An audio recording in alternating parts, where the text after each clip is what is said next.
if let's say Karl Marx was here, how would he respond to the entire exercise which is being led by the government of India in Ayodhya Ram Temple? What is the idea of Ram Manohar Lohia's socialism and the present socialism as we proliferate in our Indian society? कई लोग कहते हैं कि अब तो संविधान से या कानून से बराबरी के हक मिल ही गए, फिर ऐसी क्या वजह है कि लगभग हर क्षेत्र में महिलाओं का अनुपात कम है? Which are the forces which are counted as paramilitary forces?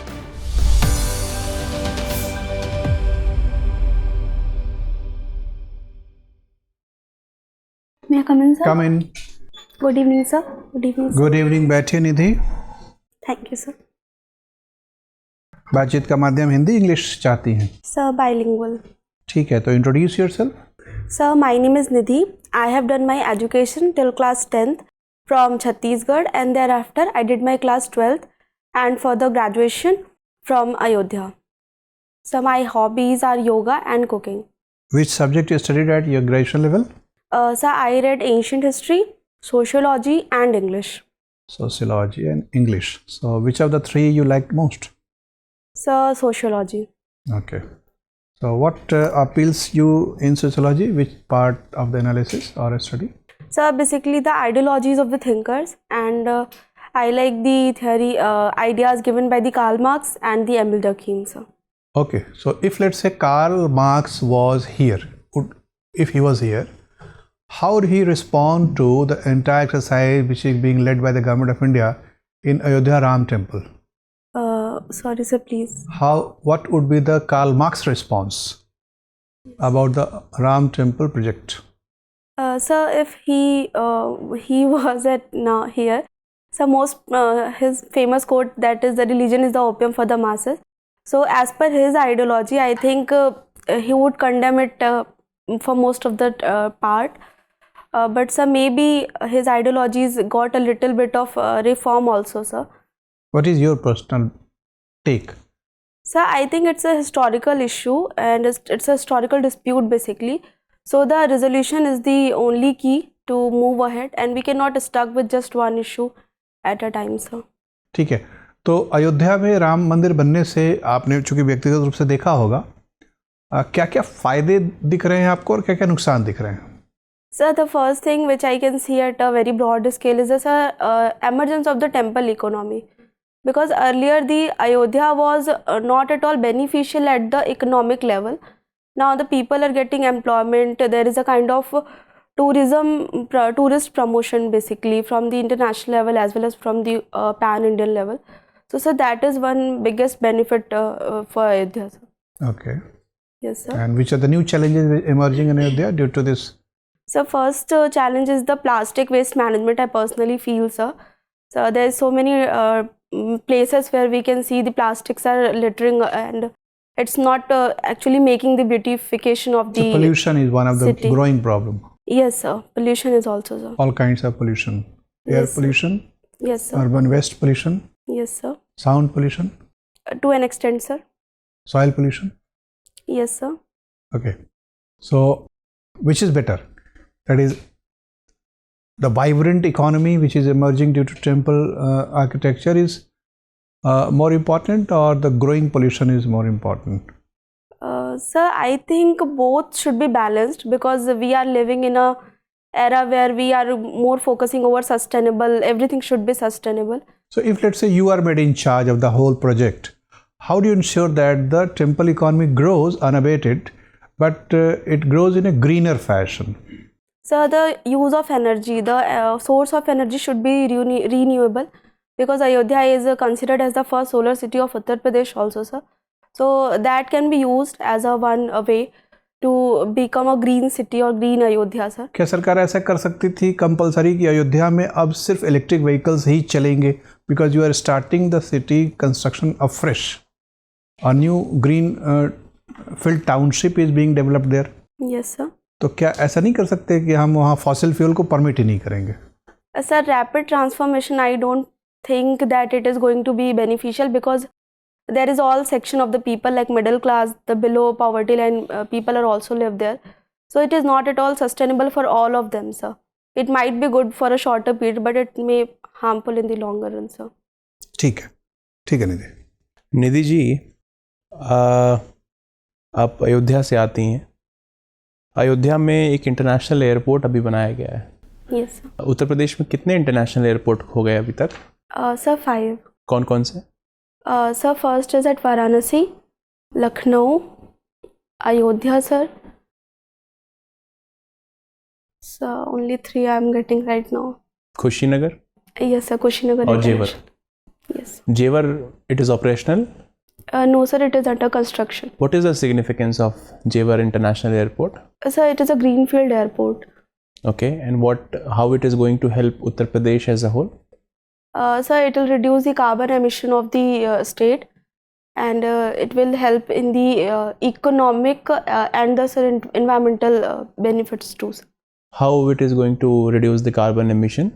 Sir, because it has a concept of solar panels over the roof, so that it will help in the generation of electricity without emitting the carbon dioxide, sir. And sir, there is another concept also for the conservation of energy, sir. And when it comes to the economic perspective, आर्थिक रूप से कैसे फ़ायदा पहुंचाएगा वहाँ पे? Yes, sir. Sir, it will attract the tourism also, sir, from the international at the international level, sir.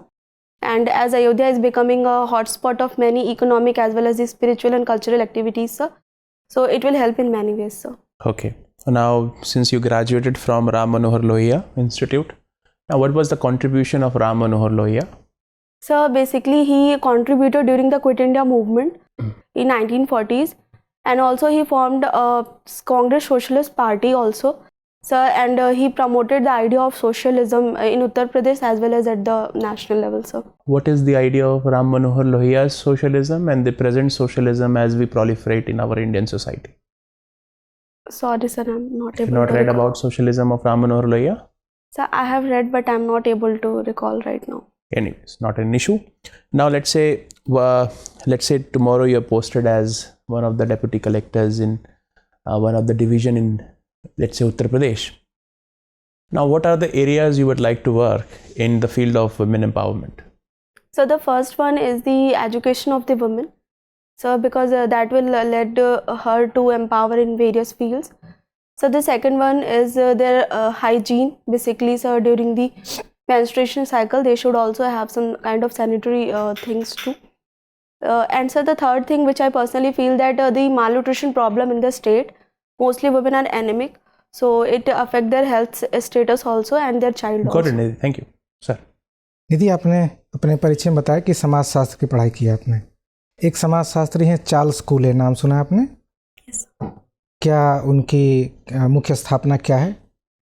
So Charles Cooley basically gave the concept of looking self-class theory, ठीक है। where he described about how the human as an individual think about and made our perspective in respect with respect to the society, sir. तो कितना useful है वो सिद्धांत? क्या सच में हम अपनी छवि वैसी बनाते हैं जैसी कि हम चाहते हैं कि समाज में हमारी छवि हो, या इससे विपरीत भी काम करता है? Sir, it is not a complete so I would say Cooley gave the concept of looking glass self, and it is partially correct, sir. But I think we as an individual do also focus on what we think of ourselves. ठीक है। समाजशास्त्र में दो term आते हैं कि socialisation, एक है संस्कृताइजेशन। क्या है ये दोनों term? So socialization basically the how an individual grooms in a society or by the society's ideas, and so Sanskritization given by the respected sociologist M.N. Srinivas, and it is about how a hierarchy work in a society from the lower class or the caste to the upper caste or class. कई लोग कहते हैं कि स्त्री पुरुष में जो inequality आ रही है उसमें सोशलाइजेशन की ठीक ठाक भूमिका है। क्या सच में ऐसा है? Yes, sir. Society always impact us, so sir, obviously.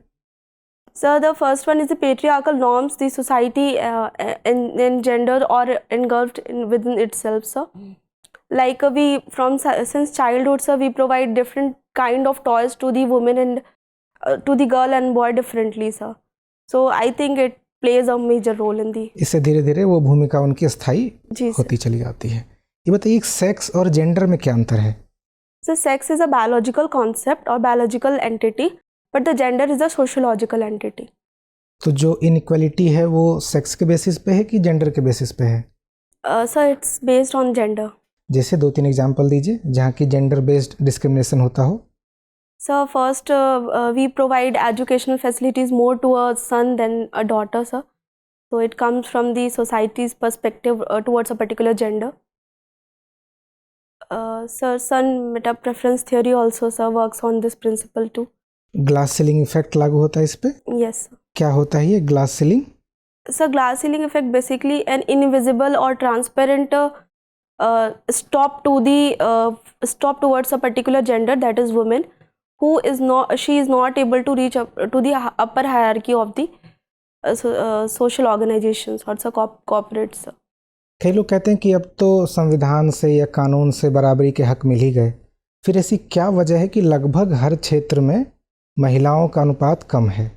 Sir, constitution या फिर अगर हम लीगल वेज की बात करें सर, तो it only has a partial success sir, because until और अनलेस जब तक हमारी सोसाइटी एक्सेप्ट नहीं करेगी नॉर्म्स और वैल्यूज़ को, तब तक सर हम एक जेंडर इक्वालिटी और पैरिटी क्रिएट करना थोड़ा सा सर मुश्किल हो सकता है। ठीक है, मेरी ओर से अंतिम सवाल है, ये बताइए उत्तर प्रदेश विधानसभा में कितनी महिलाएं हैं? Sorry sir, I am not record. Lok Sabha में? सर इट्स सब percentage I know but I don't know. बताइए परसेंटेज। Sir around 14%। 14%, ठीक है सर। निधि, जो बजट पेश किया गया यूपी में पिछले वर्ष, उसका आकार क्या था? What is the size of budget? Sir, I'm not aware about it, sir. I will read about it.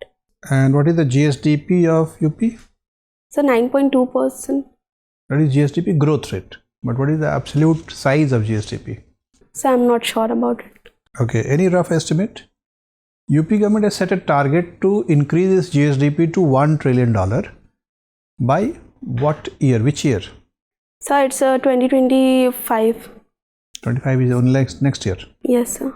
And what is the present value of GSDP? At what rate the GSDP must grow to reach the target? Sorry, sir, I will look for it. Okay, no idea about it. Okay, what is the GSDP or GDP structure of UP? That means what is the share of agriculture, industry, services in the GDP? So agriculture prominently contributes in the GSDP of the Uttar Pradesh. How much approximately? Sir, I'm not aware about the data. Okay.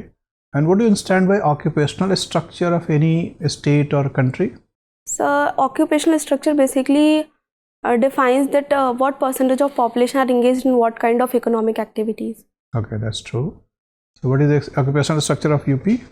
So mostly are the agriculturalists, especially in the eastern Uttar Pradesh. And so after that, so labor class or the working class more specifically, sir. Okay, do you know the names of those women who have reached the highest position of any organization of the government? Yes, sir. So I will read about it. I don't know, sir. Okay, for example, has any woman reached the top position of CISF? So I'm not getting the name, but I have read about it, sir. What is CISF? So Central Industrial and Scientific Research. That is CISR. Yes, sir, that is yes. CSIR.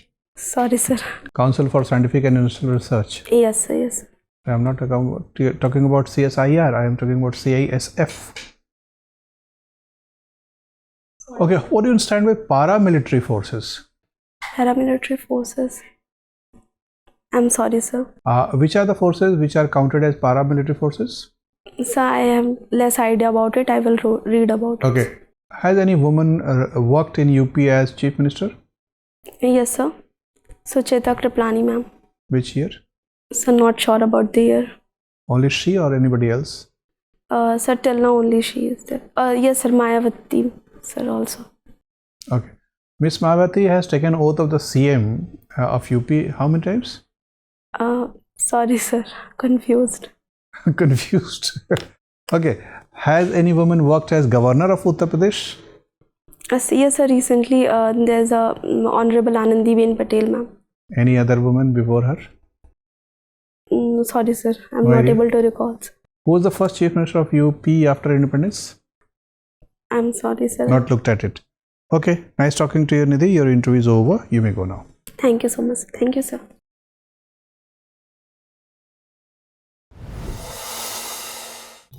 आइए बैठिए निधि। Thank you sir.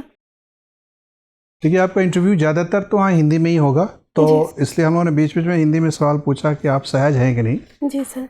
लेकिन आप बार बार switch कर जा रही थी। आपने शुरू में कहा कि मैं दोनों भाषाओं में सहज हूँ, जी सर। तो अंग्रेजी तो ठीक है, अगर कोई मेंबर अंग्रेजी में बात शुरू करे तो आप अंग्रेजी में जवाब दीजिए, लेकिन अगर कोई मेंबर हिंदी में सवाल शुरू करे तो आप हिंदी में उतनी सहजता से जवाब दीजिए, तो व्यक्तित्व की अच्छी छाप रहेगी। ठीक है, बाकी सब चीज़ें कैसी लग रही हैं?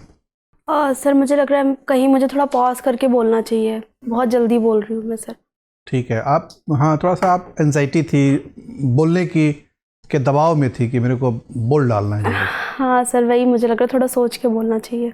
हाँ तो थोड़ा रिलैक्स रही, जी इससे सर। घबराने वाली कोई बात है नहीं। सर लास्ट ईयर मैंने दिया था इंटरव्यू सर, उसमें 70 मार्क्स मिले थे मुझे। तो बहुत अच्छे मार्क्स मिले। जी सर। तो आज तो परफॉर्मेंस आपका उससे थोड़ा सा कमतर दिख रहा था।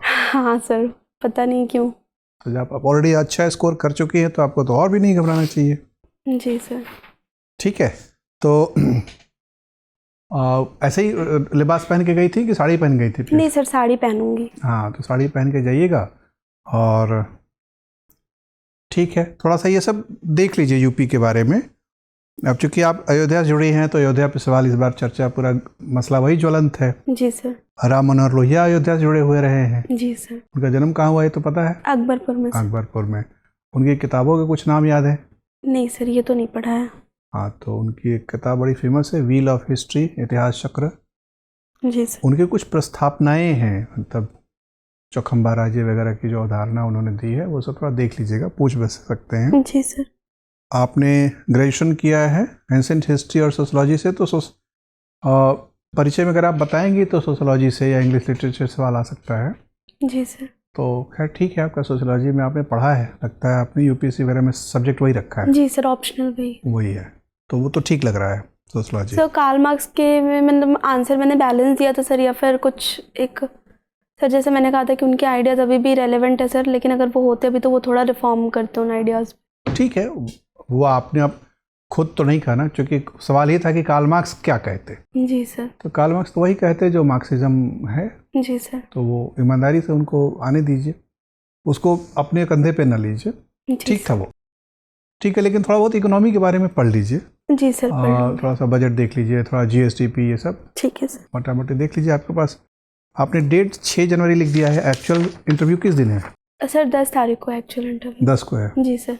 हाँ तो 3 दिन आपके पास है, 3 दिन में सब हो सकता है, 2-3 घंटे का काम है। जी सर। ठीक है, और सहज तरीके से बातचीत करना है जैसे आपने किया है, अनुभव आपके पास है ही, तो कोई बहुत बड़ी करेक्शन की ज़रूरत है नहीं, बस फैक्चुअल चीज़ों को थोड़ा अपडेट कर लीजिए। सर एक और क्वेश्चन था मेरा, अगर वो बुलडोज़र गवर्नमेंट पे जैसे क्वेश्चन पूछते हैं कि मतलब सही है या गलत है सर, तो उस पर क्या मतलब एक व्यू होना चाहिए? आपको अपने कंधे पे जवाबदेही अभी नहीं लेनी है। जी सर। अगर न्यायपालिका की नज़र में वो वैध है जी सर। तो आप उन्हीं के सहारे कह दीजिए। न्यायपालिका ने उसको अवैध घोषित किया है कि नहीं किया है? अवैध है सर, सुप्रीम कोर्ट ने मतलब क्वेश्चन पूछा था कि नहीं एकदम नहीं, अभी कोई भी ये पॉपुलिज्म जस्टिस के ऊपर अभी कुछ भी नहीं आया है। सब जितने भी अभी बुलडोजर चल रहे हैं वो सब लीगल प्रोटोकॉल में, गवर्नमेंट ऑफ उत्तर प्रदेश को कोई वो नहीं दिया गया गाइडलाइंस ऐसा कि आप मत यूज़ करिए। हाँ सर, मैंने एक एक्ट पढ़ा था अर्बन डेवलपमेंट, उत्तर सब प्रदेश कुछ जो अर्बन डेवलपमेंट जितने भी रीडेवलपमेंट हुए हैं ना, वो सब जितने भी डिमोलिशन हुए हैं वो सब लीगल प्रोटोकॉल्स के अंदर हुए हैं। ठीक है सर, मतलब मुझे एक लीगल कोर्स ही लेना है, जी। उसमें कुछ अपने साइड से नहीं। हाँ, और उसको मोटे तौर पर ऐसे समझिए ना कि अगर किसी की संपत्ति, मान लीजिए आप ही का घर है, जी सर। आप 10 साल के लिए कहीं गई हुई हैं, जी। कोई पड़ोसी उसको कब्जे में ले ले, तो कानून को क्या करना चाहिए? जिसने कब्जे में अवैध तरीके से ले लिया उसको मान्यता दे देनी चाहिए कि बलपूर्वक खाली करा के आपके कब्जे में देना चाहिए? सर जो मेरा अधिकार का है सर वो मुझे मिलना चाहिए। तो वही बात है कि जो अवैध कब्जा लेके मकान बना चुके हैं, चाहे 20 साल से बना कर रह रहे हैं, तो जी अवैध ही। जी। तो कानूनी पहलू तो यही है कि भाई वो संपत्ति अगर सरकार की है तो सरकार अपने कब्जे में ले ले, तो कोई भी कोर्ट मना तो नहीं कर सकता। जी सर। ठीक है, बहरहाल उतना ज़्यादा पेचीदा नहीं होना है। कानून ने उसको चूँकि अमान्य घोषित नहीं किया है, जी सर। कानून ने कहा है कि पॉलिसी मैटर में हम इंटरफेयर नहीं करेंगे। जी सर। अगर सरकार की यह नीति है तो हम तटस्थ रहेंगे। तो आपको भी यही कहना है। हाँ सर, एक और क्वेरी है सर, वो लास्ट ईयर उन्होंने मुझसे पूछा 3 गुड हैबिट्स और 3 बैड हैबिट्स है। तो गुड तो मतलब मैंने बता दिया था, बट सर बैड में मैं इस बार थोड़ा सा मतलब श्योर नहीं हूँ कि क्योंकि लास्ट ईयर सर वो क्लैश कर रही थी, मतलब एक टाइम मैंने बोला रिस्पॉन्सिबल और सर एक ऐसी बैड हैबिट बता दी जो उसी को वो कर रही थी इसको सर। थोड़ा सा अलग तरीके से सोचिए, अपने आप बैड हैबिट से याद आ जाएंगे। ऐसी कौन सी चीज़ें हैं जो आप हासिल करना चाहती हैं अपनी हैबिट में लेकिन कर नहीं पा रही हैं? जी सर। क्या चाहती हैं? सब पंक्चुअल होना, मतलब मॉर्निंग में अर्ली उठना सर, बट वो थोड़ा प्लस माइनस। चाहती हैं आप, जी सर। तो आप कहिए कि I am struggling to get up early in the morning but I am not able to do that. Food habit को ले सकते हैं आप, सर ओवर ईटिंग मैंने लास्ट टाइम बताया था, मतलब some time I do not control over my. और ओवर ज़्यादा बर्डन कर देते हैं, कोर्स ज़्यादा बढ़ा दे देते हैं, जैसे कि अपने आप को टारगेट बहुत दे देते हैं लेकिन उसको कंप्लीट नहीं कर पाते। अच्छा हाँ सर, ये अच्छा है। ठीक। एस्पिरेशनल हैबिट्स को बताइए। जैसे एक आपने सुबह उठने की कोशिश कर रही हूँ, नहीं कर पा रही हूँ, जी तो नहीं कर पाने की जो हैबिट है जी। ये बैड हो गया। इसी तरीके से सोचिए और क्या चाहती हैं आप? और सर योगा करना चाहती हूँ, मतलब वही सर अर्ली उठने के बाद सर पूरा प्रॉपर एक जो शेड्यूल होता है डे का सर, वो नहीं हो पाता। हाँ, सर मैंने योगा में जैसे लास्ट टाइम हॉबी बताई थी उनको, तो फिर उन्होंने मुझसे पतंजलि के बारे में कुछ क्वेरीज की थी। तो आप उनकी वही कह books रहे वगैरह हैं कि लैक ऑफ एक्सरसाइज रिजीम। मैं जो चाहती हूँ कि अपने दिनचर्या में जी सर। एक एक्सरसाइज रिजीम हो, 15-20 मिनट का जो भी हो, जी सर। वो न कर पाना भी मैं एक गलत हैबिट में। देखिए हैबिट आप किसको मानती हैं उस पर भी डिपेंड करता है ना, जी। तो वो तो आप ही के नज़रिए से पूछना चाह रहे हैं। और क्या चाहती हैं आप ज़िंदगी में जो अभी तक हासिल नहीं हो पाया? सर वही तो सोच नहीं पा रही हूँ, मतलब कभी कुछ सोचती हूँ तो वो फिर जो मेरी अच्छी हैबिट्स हैं उनसे क्लैश करने लगता है सर। आप बैड हैबिट्स को गंदी हैबिट्स से कंफ्यूज मत, डर्टी हैबिट्स से कंफ्यूज मत। Bad sir habit over thinking जैसे मैंने एक सोचा था अपने लिए। ओवर थिंकिंग अपने आप में कुछ होता ही नहीं है, जी सर। वो एक्चुअली अनुवाद है। अति चिंता का अनुवाद अंग्रेजी में लोग ओवर थिंकिंग कर देते हैं। जी सर। ठीक है, और सोचिए क्या कुछ ऐसी, जैसे आप कहिए कि सर मैं चाहती हूँ कि रोज़ाना समाज में किसी न किसी कमज़ोर व्यक्ति को कोई मदद करूँ, कुछ न कोई मदद रोज करूँ, यस सर। वो कर नहीं पा रही हूँ। मतलब आप कोई भी ऐसी बैड हैबिट मत बताइए जो रियली आपके व्यक्तित्व के गंदे पक्ष को उजागर करता हो, जी सर। जिसको लेकर बाद में आपको डिफेंस करने की जरूरत पड़ जाए। ये सब ऐसी चीज़ें हैं जिसको आप जो देखेगा उसको लगेगा अच्छा ठीक है, इसको आप बैड कंसीडर करते हैं, इसका मतलब कि you are having a very positive mindset. ठीक है, चलिए, ऑल द बेस्ट। सर और कुछ पर्सनालिटी में पॉस्चर या फिर? ठीक है, पोस्टर आपका स्ट्रेट बैठी हुई हैं, अच्छा है। नज़र आपकी ठीक, मतलब जिसको हम लोग कहते हैं आई कांटेक्ट मैनेजमेंट, वो ठीक है आपकी। कम्युनिकेशन फ्लो ठीक है, पोलाइट हैं आप thoroughly,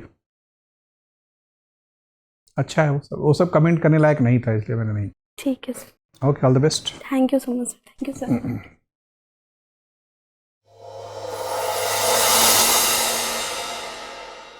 For more informative content, like, share and subscribe, and do not forget to press the bell icon to get the notifications.